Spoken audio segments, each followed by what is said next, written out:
What's up, everybody? Welcome back to White Boy Lockdown Radio. It's Big Matt, and we're back with another one. If you're new to the channel, subscribe, feel free to comment, hit the like. Everybody that's been down with the channel,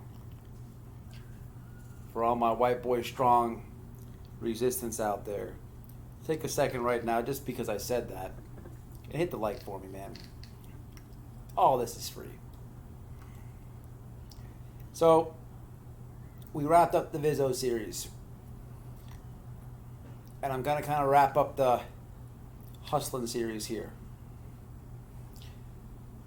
And I do this, man, and I just wing this. I have no concept of how to run a YouTube channel. I'm not getting monetized. I'm sure I will soon, for pennies on the dollar. But listen, guys, just work with me. I have no clue what I'm doing. It's a hobby.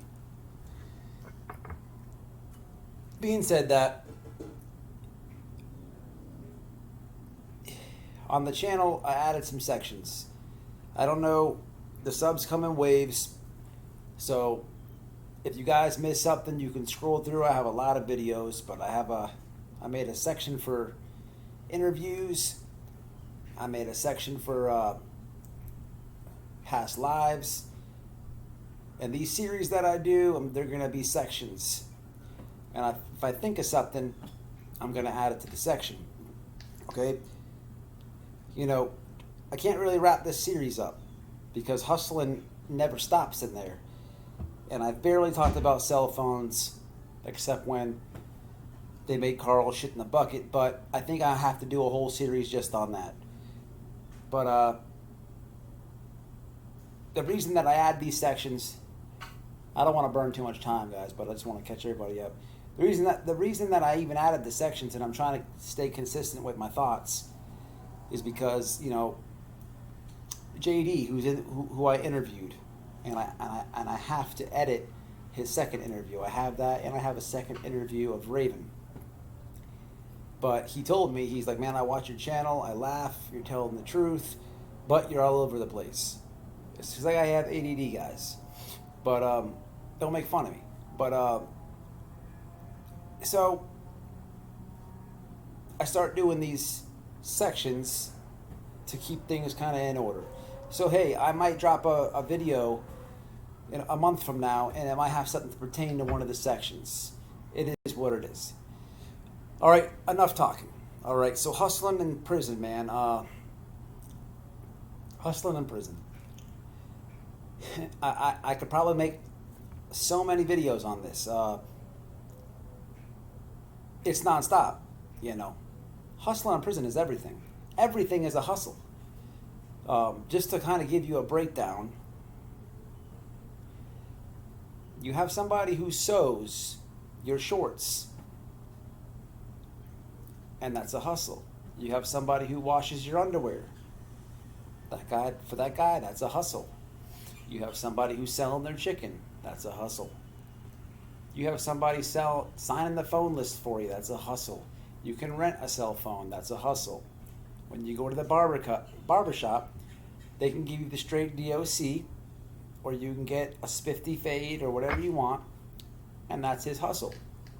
When you get your state blues, you can have the wrinkly creased ones, or you can get the crispies, where the laundry guy's sitting on his bunk and pressing them for you, like literally man-made press. That's a hustle. You can rent a fuck book. That's a hustle. You can know somebody in the cafeteria that's going to give you oatmeal and peanut butter because he knows that you work out. That's a hustle. You can have a CO and do things with them. It's a hustle. You see where I'm going with this? Everything's a hustle. I could probably keep going for 5 minutes just saying stuff. It's all a hustle. You know, I've said some stuff in this series. I've said some stories that just came up to mind. But you know, and I don't want to end this series like this is the finale because again, there's a whole section I probably put on for just cell phones. But veering off cell phones, coming off a visitation series, and talking about hustler in prison, there's one story that I have to say. All right, I'm gonna take you guys back to Hamilton. Quite some time ago, 2005. When I was in Hamilton, I had one of the most strangest moments in prison. You know, I've seen it all for hustling. And the times that I was in, things had changed. The first time I was in, there was cigarettes. They had cartons of milk. There was weights. The second time I was in, they were feeding you dog food. Everybody was in a gang. There was no weights. You know, times change. It's just like in the world. But for the first time I was in, I never forget. In Hamilton, they have 3 sections. It's a compound with. They have a main unit, which they call the Hill, because guess what? It's on a hill. Yeah, I'll make the slang up. They have an annex. The annex is kind of a hard thing to explain. It's like a majority, like a medical unit, and other weirdo stuff. And if you get housed there, it's just weirdo stuff. And then they have a work camp, which you gradually go to. Now, in most adult prisons, you know, the main unit, when shit pops off, when you're there, you're always going to see fights. There's always going to be fights. But when shit pops off at the main unit, understand that people there are housed with a lot of time. But everybody has to go through a main unit.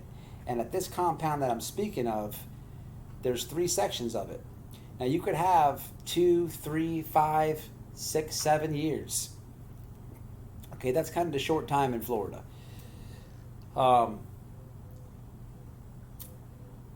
Even if you have the 2 years, okay, you're gonna have to, when you get off that bus, you're gonna go to one of 2, the annex or the main. Okay, you have to kind of work your way to the work camp. And the work camps aren't sweet. Okay, I'll try to explain this right quick.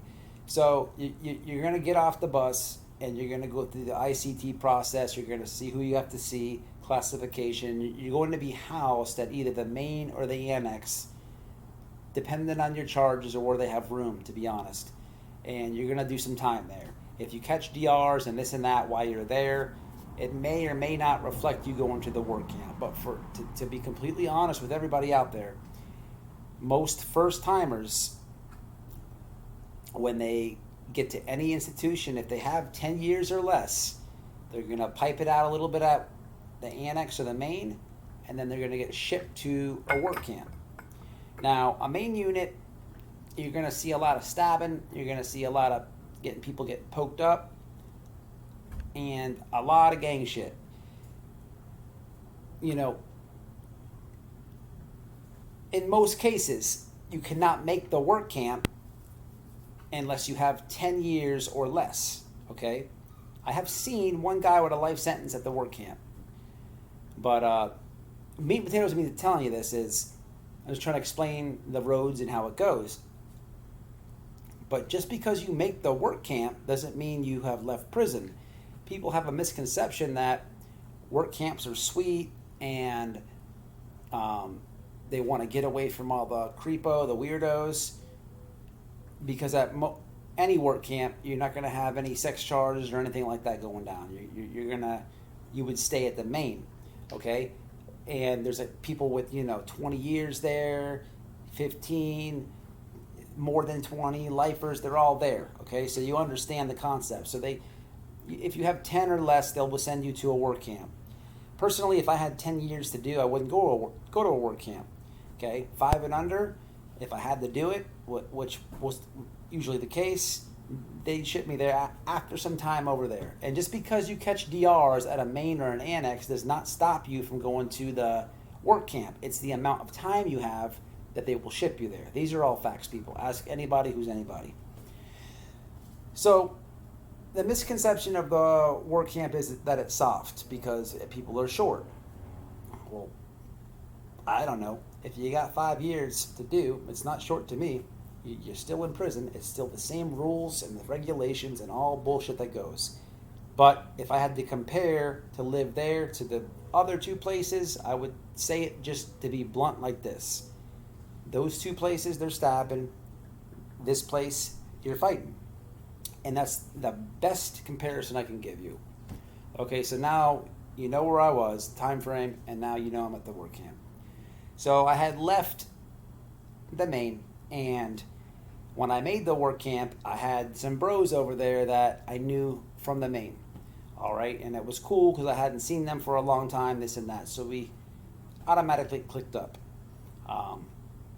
In a previous video that I talked about, pay attention, don't put it on your skin. Rest in peace, Tiger. I was at both locations with him. Now,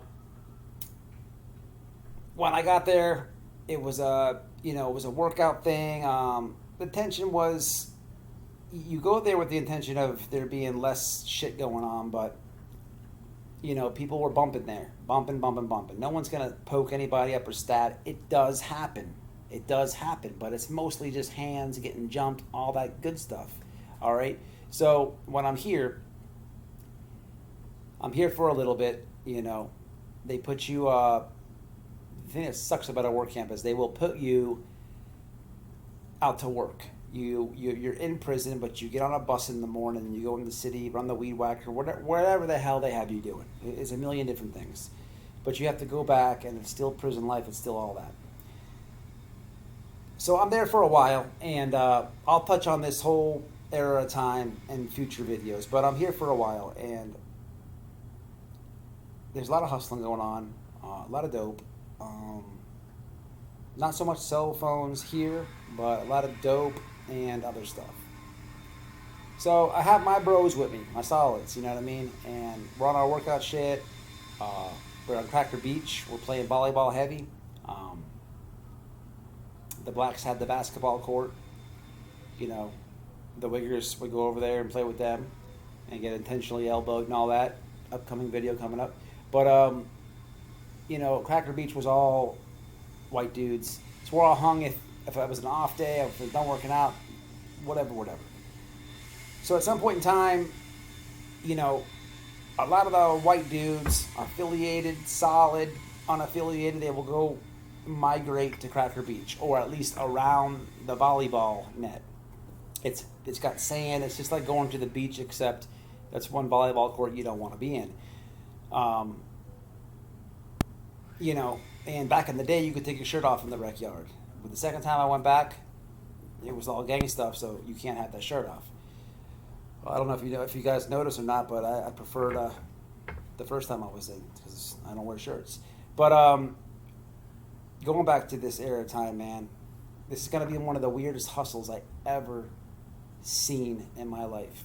To this day, I tell people this story, friends and family, coworkers, whoever knows me, knows this story. It's not only weird, I always say weirdo shit, shout out to whoever commented that, but it is what it is. So I got my solid dudes and shit, and I see like a group formed, kind of Dungeons and Dragonish kind of guys, but people say that I name drop a lot in my videos. I don't give a fuck. But I'm going to name drop this weirdo because his name was Skaggs. That was his nickname. I don't remember his real name, but they called him Skaggs. Skinny doofus. He had these big glasses, like Waldo. He could see if it was Where's Waldo, he could see the Waldo, but he not only would he look at the map, he could see Waldo waving. They were that thick. He's a weirdo dude. He thought he was funny. He was a doofus. I always wanted to slap the shit out of him. But he was like the weirdo white dude clique. I can't even explain it. It was, I don't know. It's a lot like high school, man. If you're solid and cool, that's who you're gonna be with. If you're a herb and you're doofus and you're goofy, then that's who you're gonna hang with. But I seen them, meat and potatoes. I seen them like conjugating, whatever you want to call it. So we rolled up on them. You're bored in there, you have to clown. You'd be like, "What up, Skaggs?" Slap in the back of the head. Pants them, whatever you want to do. They're the herbs, but you get the picture. So we roll up on them, and they're like, they're all nut up, they're all quiet. And I was with my buddy Beam. Shout out to Beam. He will definitely be out on the channel. He could have been a comedian, but I was at the main unit Beam. He's solid, and now I was at the work camp with him. And Beam prized it right out of him. Make a long story short. So after some kangaroo court, and we kind of held them on wipe away trial, and I'll explain that in a second. We get out of Skaggs and his buddies that what their hustle was. So check this out. So their hustle was somebody from the street had went online for these dudes, okay, and had some website in England, all right, and it was a bunch of fags, straight up homosexual weirdos, okay. Now I mentioned this before, but the pen pal game is super, super strong in prison. People are lonely. Let me get a pen pal, man. What's up with you, sister, dog? It's a super thing. It's a super popular thing. Some camps you go to, Florida has got hip to it where they won't let it go. The second time I was in, but this is the first time. But back to the story. This dude and a bunch of his buds had somebody reach out. They were all broke. Now, when I say broke, what I mean is none of their family was sending them money. They didn't have any girls sending them any money, any wives, any hotties out there that they might have been with. They weren't hustling. If they were hustling, these type of dudes that were like washing drawers and making bunks and shit like that. Okay? They were straight herbs. These dudes were writing fags in England as a hustle. Now, so when we find it out, Beamer will pry anything out of anybody. Shout out to Beamer.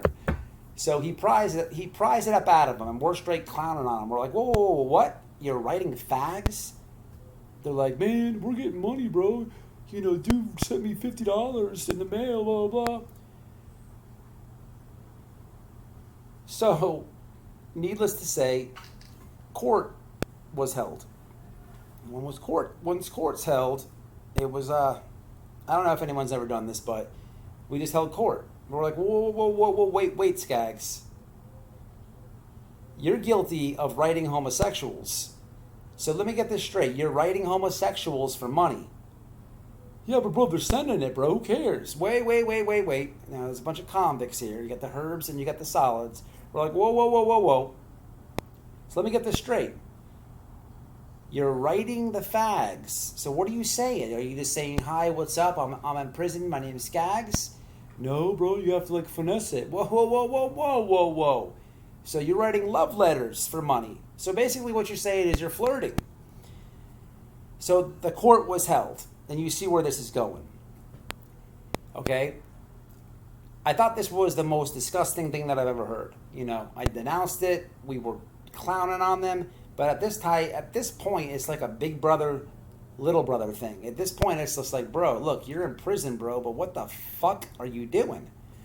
These dudes were literally writing fags in England, playing up under them, and the fags in England. Shout out to England, but the homosexuals in England were writing them back and shooting it. So at some point, we were all a little bit older than them. We were like, bro, you guys, this is like super suspect, not cool. What are you doing? They weren't having it. They were getting money, So I wouldn't let it go. This was like totally not cool with me. You know what I mean? Like, you can't look out for everybody in there. Okay. You have your bros where if you got to hustle, and you're doing all right enough to where your people don't have to send you money or you don't have to call home anymore, you get the picture. If you know, if you're with somebody and you know he's going to go in behind you, you're going to look out for him, okay? And then when that happens, you know, you take care of, I always say, keep a small circle. So at this point, I want to win my argument and say how foul this is, so bad, but I'm just not getting anywhere, you know? So I remember I'm in this work van way out in Jasper, Florida, and I had the dude Skaggs on my squad. So, you know, you're swinging a weed whacker all day. It fucking sucks. I don't even want to talk about it. But we're on lunch. By the lunch, they give you a brown bag with a fucking cheese sandwich, a sugar cookie, an orange, and another cheese sandwich. Or maybe you get bologna this time, depending whoever the fuck was making that. But so I asked the fucking CO that was driving. You know, I'm still kind of holding court, but I'm drilling this dude. You know, at this point, he's wishing he never told me because I wouldn't let it go. I'm like, bro, you're a fag, you're a fag, you're a fag, you're a fag. He was hating that he told us. So I'm like, I forget the CO's name. He was a pretty boy. I'm like, dude, let me ask you a question. You know, I think I got Skaggs right now. I'm like, bro, let me ask you a question. And there was all types of dudes in the van with me. I'm like, so Skaggs is writing a fag in England, right? And he says he don't care because he's getting money. And he's got a girl on the streets or whatever, an ex-girl, ex-junkie, whatever it is. So let me ask you a question. Do you think this is right? Now, this is somebody who's not an inmate, it's a CO. The CO turns around and says, you're in prison, do what you gotta do. And, you know, everyone starts laughing. I'm just like, man, now I'm really pissed because I'm going nowhere with this. You see what I'm saying? So, you know, and I have some time to do, and he does too. So I'm still not going to let it go. You know, every time we see them, they're like cow, moving away from us because they know, oh, here comes Matt and Beam. They're going to put us in court. You know, needless to say, it wasn't me this time, but it was Beamer. Beamer was like, bro, what are you going to do when you get a Vizzo and one of them fags show up? You know, and dude turns red. He's like, I don't know, just deny it, whatever. All this. So trust and believe. I had my nuts crossed, my fingers crossed, my legs crossed, my neck crossed. I was hoping that this would happen. I'm not gonna lie, it never happened. But hands down, that was the weirdest hustle I have ever seen. Literally writing homosexuals and flirting with them. Who knows what were in those letters? And trust me, I had boys in that dorm and I was trying to get the letters. Just to ride him more. Just to ride his ass, roast his ass, and hold him in court. Couldn't get the letters because he knew what time it was. I had bros in that dorm and I just couldn't do it. But man, I'm telling you, hustling in prison is it's everything. Look at this thing. This dude, there was a bunch of dudes in there writing fags. It don't stop. That's not even counting the regular pen pals. Everything in prison is a hustle. I guess where I'm going to go from here, I do want to tell some cell phone stories. That's a whole different series, man. I'm not even going to throw it in this one. I have the interviews up. I'm going to upload the second parts on. I've been real busy. From here on out, guys, I can only really drop a video every Friday. When I can, maybe I'll make it Tuesday and Friday and go lives when I can. The last time I went live, it was cool. I appreciate it. A lot of love in there. For the people that missed it, I have a section for past streams. And if you did miss it and you comment a lot, more than likely, you're a moderator and you don't know. So when you jump up there, you have a wrench, you know now. But if you're new to the channel, subscribe. If you're not, comment, like, share. I appreciate all y'all, man. And until the next one.